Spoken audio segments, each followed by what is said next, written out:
I'm Haeleigh Royall from Cinematography for Actors. We teach actors the technical requirements of film and television performance. And we also run some social networking events between crew and talent to get them socializing and speaking the same language so that when they're on set, they can collaborate better.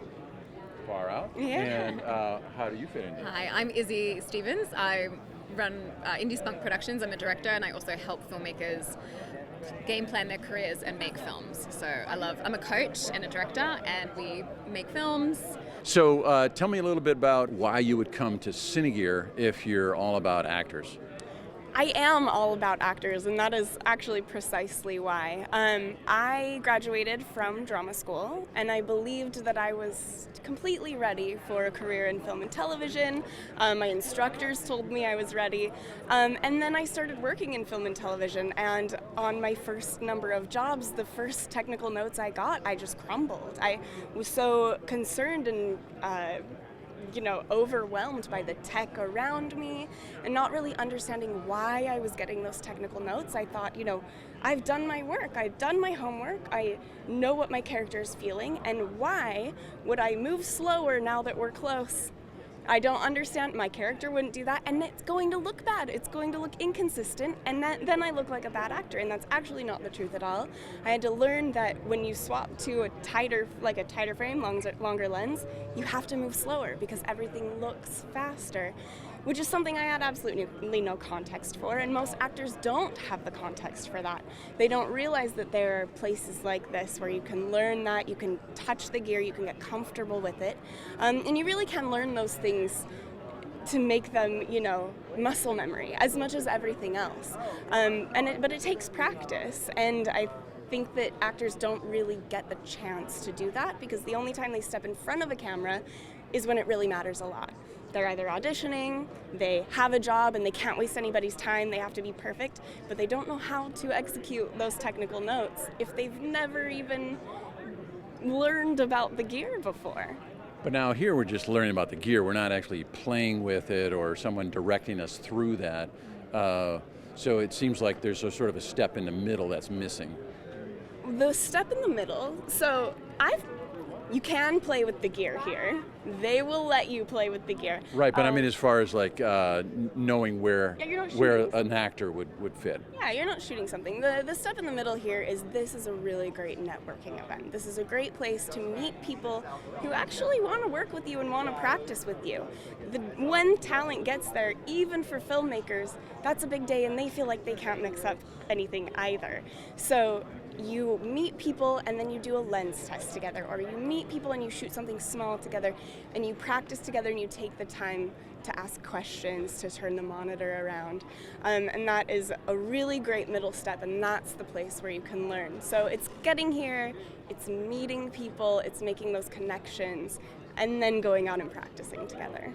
So instead of just going to functions that socialize with other actors, here you're going a little more cross-pollinating, so to speak, with departments. So, and then how do you fit into that? Well, I have been invited as a co-host today to help them do some interviews and run some sort of collaborative events. But I also came from the world of acting, so I was an actor when I first started out. I was working professionally at 17, and when I was on set on these television shows, I was so curious about what was going on behind the camera. And I actually think this is such an amazing place for actors to come and explore and meet people, because this world is open to us.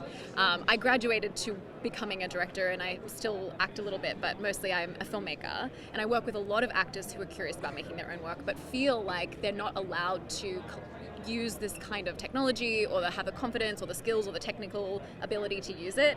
And so I think coming out here and just realizing that everyone here is just really wanting to work together and collaborate. And I think if we can marry that distance between actors and filmmakers a little bit more, we can also make a better product.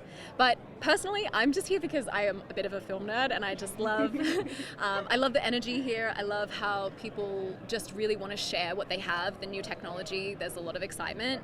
And also simply because as filmmakers, when we're pursuing, obviously we're in a strike, there are strikes happening right now, but as filmmakers we can sometimes feel really isolated in how we're approaching our career and how things, especially especially in the emerging stage where, you know, if you're working as maybe a gaffer on set and you're getting those rolling offers and you're kind of moving from production to production, you're in that sweet spot, you have that flow. But what about before that? Like, how do you get there? How do you meet people? How do you, if you don't know anyone in the industry, this is such a great place to come and meet people. I've met so many people today that I'm excited to follow up with and check out their work. So yeah, it's very cool. I love it. I love being here. So physically, what are you guys doing? Like with your cameras and stuff? Physically, we're walking around and doing interviews in partnership Yes. with Learn Filmmaking Network to get the word out. Come to Cinegear, come meet people. We're doing some lives today. We're learning all about we're trying to give, if people can't join us on the day, here's what the new technology is, here's what's happening, here's what's going on in the industry, and giving people who are curious a little bit more information. So we're doing what you're doing, really. We're doing interviews, and it just happens to be that we're now being interviewed ourselves. Yeah. We want people to know this is accessible, and it's fun, Yeah. and it's not as scary as it seems. And honestly, to be a little bit selfish, I launched my podcast 2 months ago. It's called Indie Spunk, and you can find it on Apple and Spotify and everywhere. But I like to kind of find subjects to interview, which is like, would you like to come on the podcast? We'll have you Podcasts on. are pretty intimidating. Are they really? The camera in your face is intimidating. No, because you can edit it. But Oh, podcasts, yeah. you're Edit just a talking. podcast? You can, but I edit. sometimes I they definitely say, edit my podcast. because I've been on some where you have to talk for an hour. Yeah. You know, and that's intimidating. Yeah. But like you said, being on set is intimidating. Yeah. And so the fact that you guys are sort of de-escalating the intimidation tension, factor. is Also, being a on set wonderful is thing. like the best place in the world. You're just playing I feel like together. if I could, everyone asks me not everyone. People have asked me what my happy place is, and I always say it's on set. It's on set with filmmakers. It's collaborating. There's nothing better. I love it. Yeah. Well, on that note, thanks so much. Thank you Thank very you so much. Find us at cinematographyforactors.com and All right. Indie Spunk IndieSpunk.com. Production. Just indiespunk.com. That's it. You found me.